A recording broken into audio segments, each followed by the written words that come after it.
Hi friends. మనం అసలు పిల్లల్ని స్కూల్కి ఎందుకు పంపిస్తున్నాం? మార్క్స్ కోసమా? ర్యాంక్స్ కోసమా?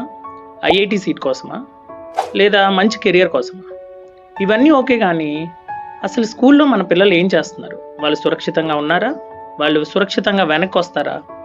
ఈ మధ్య జరిగిన 2 సంఘటనలు చాలా బాధను కలిగిస్తున్నాయి. ఒక 10వ తరగతి విద్యార్థులిద్దరూ ఒక ప్రిన్సిపల్ని దారుణంగా హత్య చేశారు. అలాగే ఒక టీచర్ భయపెట్టడం వల్ల ఒక యూకేజీ స్టూడెంట్ కార్డియాక్ అరెస్ట్‌తో ప్రాణాలు కోల్పోయాడు. ఈ 2 సంఘటనల్లో తప్పెవరిది? స్టూడెంట్స్‌దా? టీచర్స్‌దా? లేదా మాట వినని పిల్లలదా?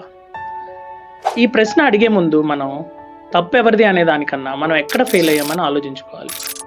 అసలు టీచర్‌కి స్టూడెంట్‌ని కొట్టాలన్నంత కోపం ఎందుకొస్తుంది? ఒక స్టూడెంట్‌కి టీచర్‌ని చంపేంత కోపం ఎందుకొస్తుంది? మన స్కూల్లో ఈక్వేషన్స్ నేర్పుతున్నాం, మ్యాథ్స్ నేర్పుతున్నాం, ఫిజిక్స్ నేర్పుతున్నాం, కెమిస్ట్రీ నేర్పుతున్నాం. కానీ కోపాన్ని ఎలా కంట్రోల్ చేసుకోవాలో నేర్పుతున్నామా? ఆలోచనలు వాళ్ళ కంట్రోల్లో ఉండడం నేర్పుతున్నామా? ఒక టీచరు పిల్లవాడిని కొట్టడం ఎడ్యుకేషన్ కాదు. టీచర్ చేతిలో ఉన్న స్టిక్ అనేది డిసిప్లిన్‌కి సంకేతం కాదు. అలాగే స్టూడెంట్ కోపం కూడా ఫ్రీడమ్‌కి సంకేతం కాదు. ఒక 10th క్లాస్ పరీక్ష అవ్వగానే పిల్లలందరూ పుస్తకాలు ఎందుకు చింపేస్తున్నారు? వాళ్ళకి ఎందుకు అంత ఫ్రస్ట్రేషన్ ఉంది చదువు పైన? అలాగే టీచర్స్ అందరూ పిల్లల్ని ఎందుకు కొడుతున్నారు? కొట్టడాన్ని ఎందుకు డిసిప్లిన్ అనుకుంటున్నారు? ఎందుకంటే వాళ్ళకి చెప్పిన టీచర్స్ వాళ్ళని అలాగే చూశారు కాబట్టి. సో ఇక్కడ పిల్లలు టీచర్లో ఎవరిది తప్పనే దానికన్నా సమాజంగా మనందరం ఇలా ఎందుకున్నాం?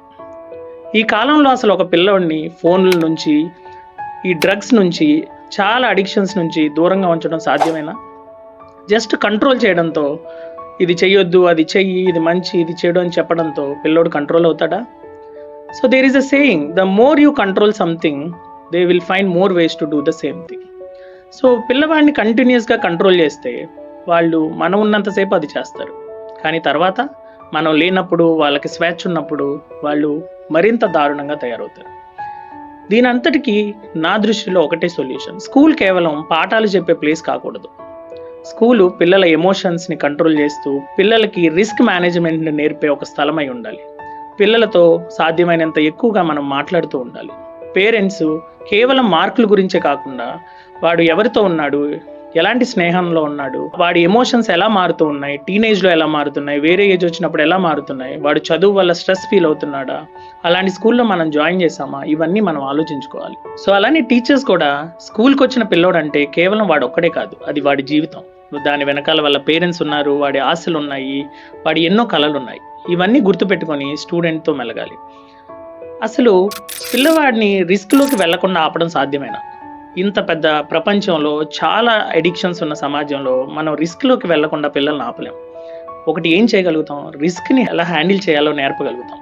సో టీచర్స్గా, స్కూల్గా, పేరెంట్స్గా అండ్ ఈ సమాజంగా మనం చేయాల్సింది స్టూడెంట్స్ రిస్క్ని ఐడెంటిఫై చేయడం, రిస్క్కి వెళ్లకుండా ఉండడానికి ఏం చేయాలో ఆలోచించడం, రిస్క్కి వెళ్ళిన తర్వాత కూడా దాన్ని ఎలా హ్యాండిల్ చేయాలో నేర్చుకోవడం. ఇది మాత్రమే మన స్టూడెంట్స్ అందరినీ సెక్యూర్గా చేసి వాళ్ళకి, అలాగే పేరెంట్స్కి మరియు సమాజానికి ఉపయోగపడే పౌరులుగా తీర్చిదిద్దగలుగుతుంది. ఇది నా అభిప్రాయం. ఈ ఇన్సిడెంట్స్ చూసి మీకేమనిపించిందో కామెంట్స్ ద్వారా చెప్పండి.